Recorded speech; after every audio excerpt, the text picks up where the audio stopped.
Am I wrong for revealing my pregnancy during my sister-in-law's wedding? I know it sounds bad, but hear me out. I, 27 female, found out I was pregnant about a month ago. I was planning to tell my husband, but I changed my mind after I wanted to tell everyone and excite my husband and family at the same time. Though I was honestly a little lazy and didn't want to plan an entire dinner or event to reveal my pregnancy. I knew my husband would be suspicious of why I suddenly wanted to host a dinner party. The only other event that everyone was going to attend was my sister-in-law's wedding. Now, personally, I don't like my sister-in-law. She's always on social media with 1,000 pictures every 10 seconds, flaunting her lavish lifestyle with their fiance's money. You just sound like a hater, and you want to use her event for your own benefit.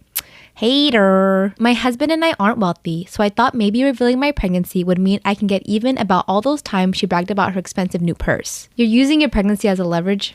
It's dumb. The day of the wedding arrives and everything is just beautiful. I was honestly kind of amazed at how incredible it looked. I tried to find a nice time to reveal my pregnancy, but it was honestly much harder than I expected. Flash forward to when we were taking pictures and I gathered everyone up to make an announcement. I ecstatically announced my pregnancy. People like you are the worst kind of people.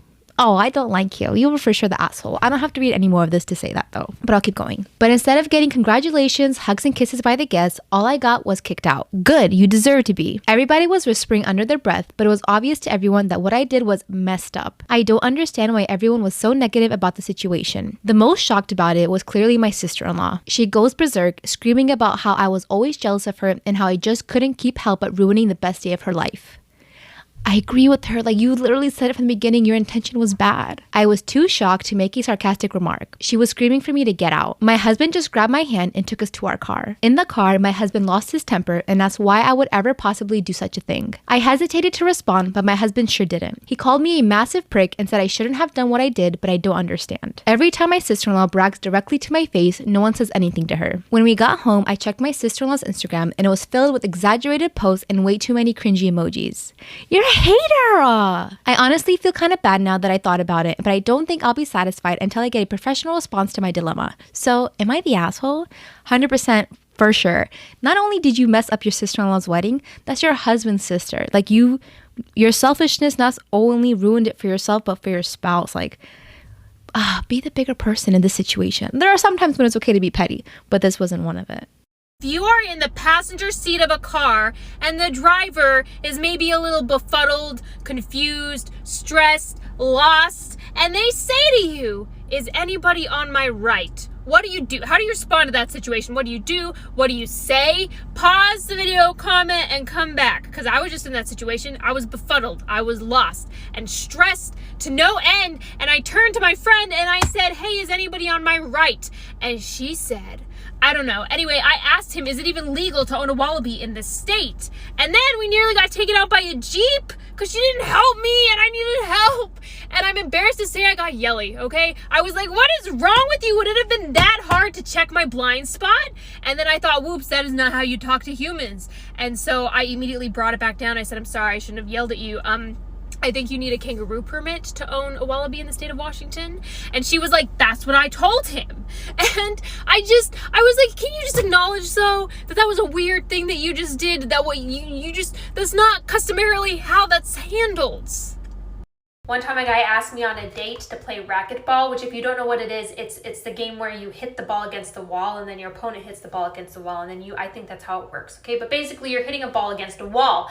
And he asked me to play it with him on a date. And I said, I'd be happy to go, but I've never played racquetball before and I can't catch, throw, or kick a ball. And he was like, don't worry, you'll get it. And I think sometimes people think that I'm faking humility and I'm really being honest about how horrible I am at things. And he took me to play racquetball. He signed me in as a guest at his gym. And then pretty quick after we got in there, he was trying to teach me how to serve. And I don't know how I did this, but I hit the ball straight down. It went straight up to the ceiling and broke the light. And I was like, should we go tell someone? And he said, no, we should run. And we just left the gym. And then he asked me out on a second date, surprisingly, and he said, do you play tennis? And I was like, no, I said I can't catch, throw, or kick a ball. And he was like, I'll teach you how to play tennis. So he took me back to his gym. They didn't know that we were the ones who destroyed the light in the racquetball room. We went on to one of the tennis courts, and he kept hitting tennis balls past my head. He was like, you'll get the next one. You'll get the next one. And I was like, I told you I'm bad at this. And then after like an hour of hitting tennis balls past my head, we ended the date, and he never spoke to me again.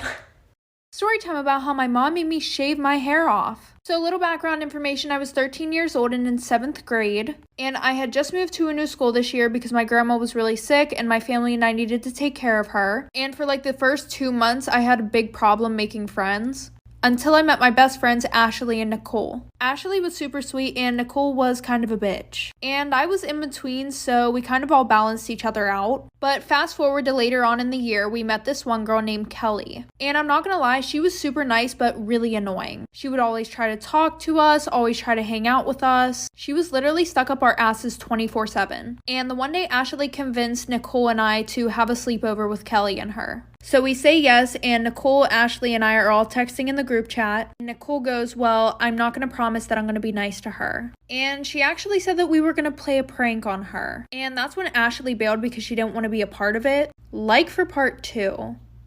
Part 2 about why my mom made me shave my hair off. So like I said, Ashley bailed because she did not want to be a part of Nicole's evil plan to bully this girl. So fast forward, Nicole and I go over to Kelly's house and I start to feel really bad because Kelly's actually super nice and she wasn't as weird as I thought she was. Fast forward, Kelly's sleeping and Nicole comes over to me and she's like, hey, come to the bathroom with me. So I get up and I go to the bathroom and Nicole pulls out Nair. And I asked her what the hell she's gonna do with that. And she was like, oh, I've seen some people do pranks on YouTube. You know, they put it in somebody's shampoo bottle and then it makes them lose their hair. So since I'm the only one who thinks logically, I'm like, Nicole, you cannot fucking do that. And she's like, oh, don't be such a baby. This shit doesn't even work anyways. All the videos that I watched, people only lost like 4 strands of hair. Which made no sense because why the fuck were we gonna do it then? Anyways, fast forward, I go to sleep. I wake up in the morning and my mom comes to get me. Like for part 3. Part 3 about why my mom made me shave my hair off. So like I said, Nicole put the Nair in her shampoo and I went to sleep. I decided I was not going to be a part of this little plan. And I wake up in the morning, my mom comes and picks me up. And Ashley's texting me saying, hey, was Nicole nice to Kelly? And I told her about what she did. And Ashley was like, oh my god, that's so fucked up. Like, I'm gonna tell Kelly. And I was like, yeah, I was gonna tell her, but I don't want to get Nicole in trouble. So fast forward to dinner time, my mom gets a call from Kelly's mom. And she was like, Kelly took a shower earlier. She's losing her hair. And Nicole texted Kelly saying that your daughter's the one who put the shit in my daughter's shampoo. So my mom's like, well, how do you know it was my daughter? And she was like, Nicole also said that she saw the Nair bottle in your daughter's backpack. So my mom runs up to my room. She finds the Nair bottle in my stuff, which obviously Nicole put there. But my mom wouldn't listen to me, so eventually she sat me down in the kitchen and shaved my hair. Am I the asshole for telling a neighborhood runner I would not be leashing my dog? We live in the country suburbs where the neighborhood is surrounded by farmland. The neighborhood is also brand new and still building houses. So we have a golden who is incredibly well trained and walks no more than 3 feet ahead of us or beside. We were walking toward the fields to play fetch and a man started running towards us. He stops a few feet away and asked us to leash our dog. We said no thank you and he said, what if I was afraid of dogs? What if I was allergic? I responded, well then you shouldn't be sprinting towards an unleashed dog. He of course didn't like that answer.